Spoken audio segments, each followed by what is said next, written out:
Hey, what's up, everybody? This is Nick from TenacityCloud.com with my co-host Jason Yeager, and you're listening to the Cloud Cost Optimization Podcast. More people than ever are building cool stuff in the cloud and spending a lot of money to do it. So on this show, we're going to discuss some of the cloud optimization trends. Specifically today, we're going to talk about a couple of recent articles in VentureBeat and some of the statistics coming out of the current economic situation globally and how that's driving some of the conversations in the C-suite and inside of organizations. So Jason, I guess the first article I'm going to point to, and we'll link these down in the show notes, but VentureBeat had an article back in early October stating 81% of IT teams are being directed to reduce their cloud spending or not take on any additional spending by the C-suite.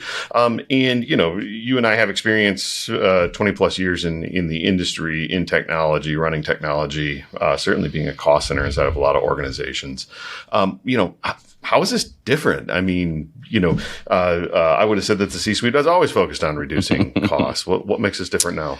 Well, first of all, I would say back in early October was only 10 days ago. So the time just flies by, doesn't it?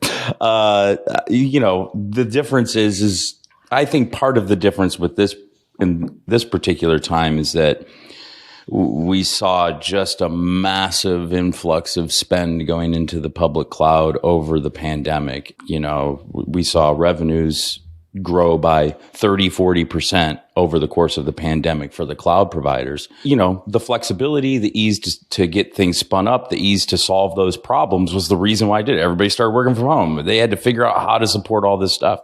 And they did that, but they started spending a ton of money. And now that, the after effects of the pandemic, us all staying at home and, the war and all this stuff is causing us to, kind of go into a spending freeze. And companies in the last couple of years have just blown their budgets out from a cloud perspective. I mean, out of necessity. Yeah. And so the belt is being tightened a lot tighter than it was, say, even 10 years ago. What was it, 15 years ago almost now. The last one that we went through. I mean, you and I are old enough to remember the last time we had to tighten our belts, right? Which wasn't that long ago. We're talking about 14, 15 years ago. And so, listen, we've had, 12 plus years of a bull market, and things are going to slow down. And so the amount of spend going in over the last 2 years has been a direct result of why this is different this time. It's not that we need to save money on cloud. It's no, you need to stop spending now and you need to save money because we need to make sure we can pay everyone. It's interesting that you bring up the 2008 crisis. I hadn't really even drawn that conclusion yet, but you're right. When we experienced that downturn, we were coming out of a very flush era, and there was a lot of spending on hardware and building out new, state-of-the-art facilities, et cetera, in the organizations I was in. And suddenly, I was in a startup at the time and we were in growth mode, and there was suddenly this crunch on hey, there are certain economic realities that are happening. We need to find a better and more efficient way. And it actually drove the virtualization trend. So we went from running hardware data analytics systems to trying to virtualize out as much as possible on VMware at the time, because that was what was the stable enterprise environment at the time. It was really the earliest days of AWS. So I think that drove a lot of change. And it's interesting because right now I think we're seeing a lot of similar changes. We're coming out of a really flush era where there's a lot of growth, a lot of expansion, a lot of digital transformation. Cloud has really strong adoption from a public cloud perspective, and now we're in global economic crisis. Even organizations that are later to feel that are starting to feel that. And I think that's driven even some adoption of technologies that are more efficient, more cost efficient, but may, create and exacerbate some of the problems like containerization and serverless infrastructure can create both opportunity and a little bit of opaqueness in understanding cloud costs. Yeah, I mean, I'm not so sure that containerization was designed to cut cloud costs. Actually, I'm just not so sure it was. But it would be interesting to see, are people going to now modernize all their application? I mean, that's not true. It's not a silver bullet for saving money, right? Kubernetes. I'm sure there are plenty of use cases. There are plenty of use cases on why it should work, but I think people go into it with this notion that all of a sudden I'm going to be more efficient and I'm going to be saving money and I'm going to be more secure is actually the one I hear often is that we're going to start using containers. One of the benefits is we will be more secure.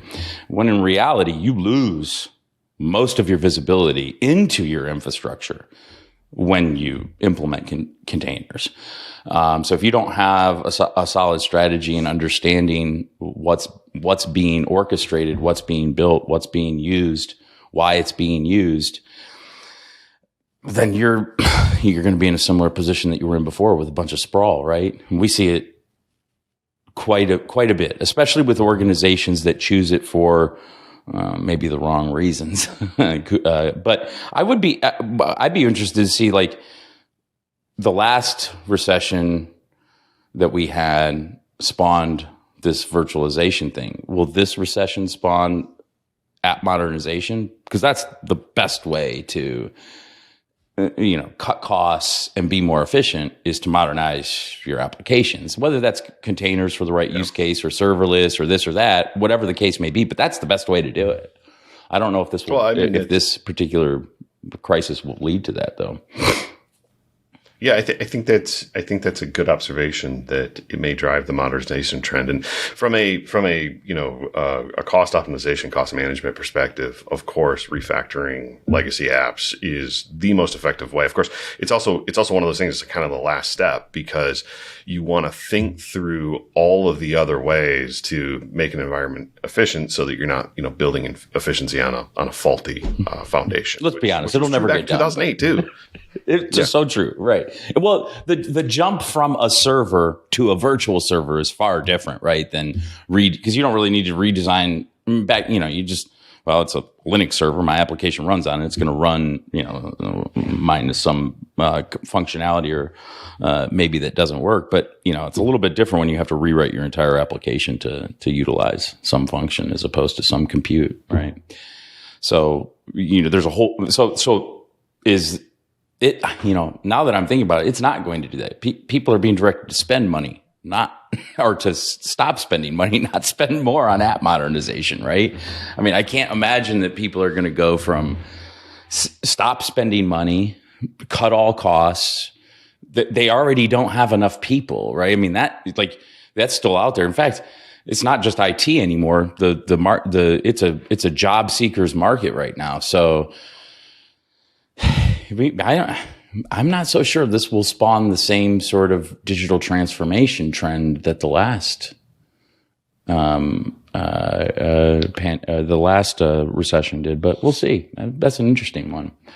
It definitely took time then. It'll take time now. I mean, you have to build the business case, right? I mean, we did have to refactor applications that we were leveraging hardware. We had to shift our our emphasis on utilizing all of memory and making sure we were building apps that were actually built to run on virtualization platforms. But that was 15 years ago. That was a very different world, it's a very different problem set of too. Technology. Yeah.